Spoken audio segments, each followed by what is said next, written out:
వికసిత్ భారత్ లక్ష్యంగా కేంద్ర బడ్జెట్ను ప్రవేశపెట్టారు కేంద్ర మంత్రి నిర్మలా సీతారామన్. 9 ప్రాధాన్య అంశాల ఆధారంగా ఈ బడ్జెట్ను రూపొందించారు. వ్యవసాయ రంగంలో ఉత్పాదకత, ఉద్యోగ కల్పన, నైపుణ్యాభివృద్ధి, సామాజిక న్యాయం, పట్టణాభివృద్ధి, ఇంధన భద్రత, మౌలిక రంగం, పరిశోధన, ఆవిష్కరణలు, తయారీ సేవలు, తర్వాతి తరం సంస్కరణల అంశాలను ప్రాధాన్యంగా తీసుకున్నట్లు చెప్పారు Nirmala Sitharaman. To enhance domestic value addition in gold and precious metal jewelry in the country, I propose to reduce customs duties on gold and silver to 6% and that of platinum to 6.4%. Other metals, steel and copper, are important raw materials. To reduce their cost of production, I propose to remove the BCD on ferronickel and blister copper. I am also continuing with nil BCD on ferrous scrap and nickel cathode and concessional BCD of 2.5% on copper scrap. Medicine and medical equipments. To provide relief to cancer patients, I propose to fully exempt 3 more medicines from customs duties. Mobile phone and related parts. With a 3-fold increase in domestic production and almost a 100-fold jump in exports of mobile phones over the last 6 years, the Indian mobile industry has matured. In the interest of consumers, I now propose to reduce the BCD on mobile phone, mobile PCBA and mobile charger to 15%. Minerals such as lithium, copper, cobalt and rare earth elements are critical for sectors like nuclear energy, renewable energy, space, defense, telecommunications and high-tech electronics.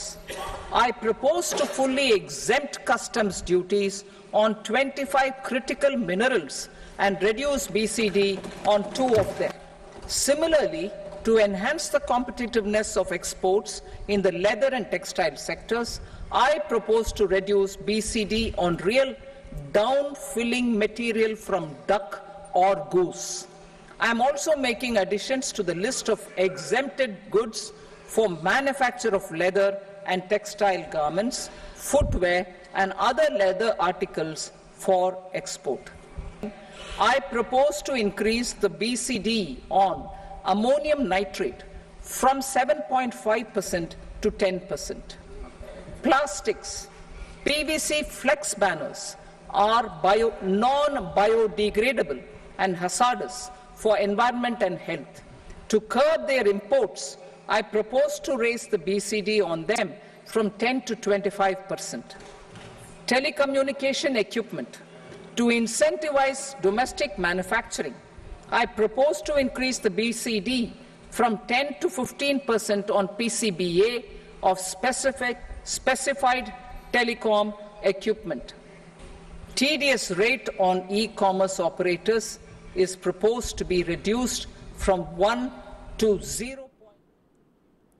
ఏపీకి సంబంధించి budget కు సంబంధించి నిర్మలా సీతారామన్ మాట్లాడారు. దీనికి సంబంధించి మనతో మాట్లాడడానికి Yarlagadda Harishchandra Prasad CIA ప్రతినిధి రెడీగా ఉన్నారు. హరిశ్చంద్ర ప్రసాద్ గారు నమస్కారం అండి. చెప్పండి, ఏపీకి సంబంధించి దాదాపు కొన్ని కోట్ల రూపాయలు వెచ్చించినట్లు తెలిసింది. మీ దగ్గర ఉన్న ఇన్ఫర్మేషన్ ఏంటి? దీనికి సంబంధించి మీరేం మాట్లాడదలుచుకున్నారు? ఈ బడ్జెట్లో 0 to 10 స్కేల్లో దాదాపు 7 to 8 మార్క్స్ ఇవ్వచ్చండి ఏపీకి వరకు. అయితే కొంతమంది పొలిటికల్ పార్టీసు ఇది నేషనల్ బడ్జెట్ కాదు, ఇది ఏపీ అండ్ బీహార్ బడ్జెట్ అని అన్నారు, which is not in good taste అండి. Because what they have given us in this budget is what is given in the bifurcation act. So వాళ్ళు దానికి మించి ఏమి ఎక్స్ట్రాగా మనకేమి ఇవ్వలేదు. సో మీరు కనుక చూస్తే ఒక 15,000 కోట్లు మల్టీలేటరల్స్ నుంచి తీసి మన అమరావతి డెవలప్మెంట్కి ఇస్తానని అన్నారు. అది most probably the servicing interest and debt servicing of these multilateral loans will be serviced by government of India through the budget. That's what ఆమె క్లియర్గా చెప్పలేదు కానీ that is what it means. So మనకి 15,000 కోట్లు డెఫినెట్గా will be useful to kick start the Amaravati development. రెండో point ఏంటంటే government of India also చాపా వేసింది మాట, అమరావతి ఈజ్ ద క్యాపిటల్ అని. సో అదొకటి. Polavaram is a life line for Andhra Pradesh and we are going to support Polavaram and give the funds required to complete Polavaram అని అందామా. So which is also good అండి. అదేవిధంగా Rayalaseema, Prakasam and north coastal ఆంధ్రాకి special tax benefits ఇస్తామని అన్నారు. ఇవన్నీ కూడానండి బైఫర్కేషన్ యాక్ట్లో ఉన్నాయి. ఇది ఇవన్నీ బడ్జెటరీ సపోర్ట్ ఉంటే ఈ మధ్యకాలంలో మనకి 2 మేజర్ ప్రాజెక్ట్స్ ఆంధ్రప్రదేశ్కి వచ్చినాయి. ఒకటి బీపీసీఎల్ రిఫైనరీ 50,000 కోట్లది, అదొకటి మంచి ప్రాజెక్టు. రెండోది Amaravati outer ring road Gadkari గారు నేను నేషనల్ హైవేస్ కింద తీసుకుంటానని అన్నారు. That is also good. So ఇవన్నీ కాక 2 ఇండస్ట్రియల్ కారిడార్స్ అంటే వైజాగ్ నుంచి చెన్నైకి ఇండస్ట్రియల్ కారిడార్లో ఒక నోడ్ డెవలప్మెంటు, అదేవిధంగా మన చెన్నై నుంచి బెంగళూరు అక్కడ కూడా ఆ ఇండస్ట్రియల్ కారిడార్లో కూడా ఒక నోడ్ డెవలప్మెంట్కి కూడా ఫండింగ్ ఇస్తామన్నారు. So all this put together I think Babu garu వచ్చిన తర్వాత క్యాష్ ట్రాప్డ్ స్టేట్ ఆఫ్ ఆంధ్రప్రదేశ్కి మళ్ళీ ఒక జీవం పోసినట్టు అయింది, కిక్ స్టార్ట్ అయింది. సో మళ్ళీ నేను స్ట్రెస్ చేసి చెప్తున్నానండి, ఇది బడ్జెట్ మనకేం స్పెషల్గా ఇచ్చింది కాదు, 10 ఏళ్ళ నుంచి ఎదురు చూస్తున్న బడ్జెట్ ఇది. ఒక రాష్ట్రం విడిపోతే, ఏమీ లేకుండా విడిపోతే మరి వాళ్ళకి ఇవ్వాల్సిన సపోర్టు ఈ బడ్జెట్లో కొంచెం కన్సిడర్ చేశారు. ఇంకా చేయాల్సినవి కొన్ని ఉన్నాయి. ఒకటి స్టీల్ ప్లాంట్, రాయలసీమకి స్టీల్ ప్లాంట్ ఒకటి మనకి మన బైఫర్కేషన్ యాక్ట్లో ఉంది, అదొకటి ఇవ్వాలి.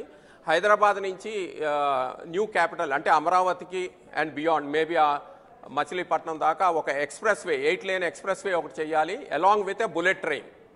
సో ఇలాంటివి ఇంకొన్ని ఉన్నాయి, ప్రాబబుల్లీ అది నెక్స్ట్ బడ్జెట్లో ఇస్తారు. ఈ budget please remember that is only 6 months budget. ఈ మార్చి లోపల ఈ డబ్బులన్నీ ఖర్చు పెట్టవచ్చు మనం. హరిశ్చంద్ర ప్రసాద్ గారు, I'm very happy. Harishchandra Prasad గారు, అంటే మీరు ఇప్పుడు అన్నారు కదా ఏపీకి స్పెషల్ గా ఇచ్చింది ఏమీ కాదు అని, అంటే ఏపీకి బడ్జెట్ విషయంలో న్యాయం జరిగిందని భావించవచ్చు అంటారా? అదే చెప్పా కదండి, 0 to 10లో మనకి 7 to 8 ఇచ్చినట్టు అండి ఇది నా లెక్క ప్రకారం. ఓకే, ఇక పరిశ్రమల విషయానికి వస్తే బడ్జెట్ పాజిటివ్ గా నెగటివ్ గా బైఫర్కేషన్ యాక్ట్ లో ఉంది ఇచ్చారు. పాజిటివే కదండి, ఆంధ్రప్రదేశ్కి పాజిటివ్ కిక్ స్టార్ట్ అవుతుంది. Plus Amaravati is the capital అని చెప్పి government of India has recognise now. Sorry, capital of Andhra Pradesh అని. My wish is that it will be recognised as one of the important cities of the country very soon, the vision of Chandrababu Naidu garu. And also ఇంకోటండి, distributed growth. ఆంధ్రప్రదేశ్లో distributed growth ఉండటానికి ఈ growth కారిడార్సు plus ఈ backward డిస్ట్రిక్ట్స్కి funding, tax benefits, ఇవన్నీ కూడా industrial గ్రోత్కి help చేస్తాయండి. Sir, అంటే last బడ్జెట్కి ఇప్పుడు బడ్జెట్కి ఏదైనా వేరియేషన్ ఉందా? లాస్ట్ బడ్జెట్ అంటే ఇంట్రీమ్ బడ్జెట్ అంటున్నారా, లేకపోతే ప్రీవియస్ గవర్నమెంట్ ఉన్నప్పుడు బడ్జెట్ అంటున్నారా? ప్రీవియస్ గవర్నమెంట్ ఉన్నప్పుడు. అంటే మీరు అనేది ప్రీవియస్ గవర్నమెంట్ ఉన్నప్పుడు బడ్జెట్ ఆంధ్రప్రదేశ్కి సంబంధించి కదా మీరు అడిగేది? యా. ఏముందంటే లాస్ట్ టైం మీరు విన్నారా పేరు బడ్జెట్లో ఆంధ్రప్రదేశ్కి ఇది ఇస్తున్నామని? లేదండి, వినలేదు. అది అడగాల్సిన ప్రశ్న కూడా కాదండి, ఎందుకంటే లాస్ట్ బడ్జెట్లో అసలు మన పేరే ప్రస్తావన లేదు ఎక్కడ. అంటే ఇప్పుడు స్పెషల్ ఫోకస్ ఏదైతే టీడీపీ ప్రభుత్వం ఎన్డీఏలో కూటమిలో భాగంగా ఉంది కాబట్టి ఇప్పుడు స్పెషల్గా ఇచ్చారు అనుకోవచ్చా? అంతే కదండి, మరి ఇప్పుడు మనకి స్ట్రెంగ్త్ ఉంది కదండి. ఇప్పుడు లాస్ట్ బడ్జెట్ లాస్ట్ గవర్నమెంట్లో కూడా మనకి పిచ్చి స్ట్రెంగ్త్ ఉండింది. రాజ్యసభలో వాళ్ళకి మెజారిటీ లేదు, ఆ టైంలో కూడా చాలా అడిగి ఉండొచ్చు. బట్ ఇప్పుడు బాబు గారు వెళ్ళి బతిమాలుకున్నారో, అడిగారో, డిమాండ్ చేశారో కానీ మనకి మొత్తం ఆంధ్రప్రదేశ్ ఎకానమీ మళ్ళీ కిక్ స్టార్ట్ అయింది. అంటే నేనైతే ఎలక్షన్స్ ముందులో ఇంత ఎక్స్పెక్ట్ చేయలేదండి. మన ఆంధ్ర రాష్ట్రం ఏమవుతుంది ఏంటి అని చాలా భయపడ్డాను. బట్ ఇప్పుడు చాలా హోప్ వచ్చింది. ఇప్పుడు ఇదే కాదు కదండి, ఇంతకు చెప్పా కదా, బీపీసీఎల్ నుంచి కూడా మనకి 50,000 కోట్లతో రిఫైనరీ ఉంది, outer ring road, national highways తీసుకుంటా అన్నారు ఆఫ్ అమరావతి. సో ఇవన్నీ కూడా దే విల్ ఆల్ హెల్ప్ అండి. అన్ని బడ్జెట్లోనే రావండి, పిఎస్యూస్ నుంచి, నేషనల్ హైవేస్ నుంచి కొన్ని వేరే అలొకేషన్స్ జరుగుతూ ఉంటాయి. సో ఇదే కంటిన్యూస్ ప్రాసెస్ అండి. ఓకే అండి. హరిచంద్ర ప్రసాద్ గారు, థ్యాంక్ యూ.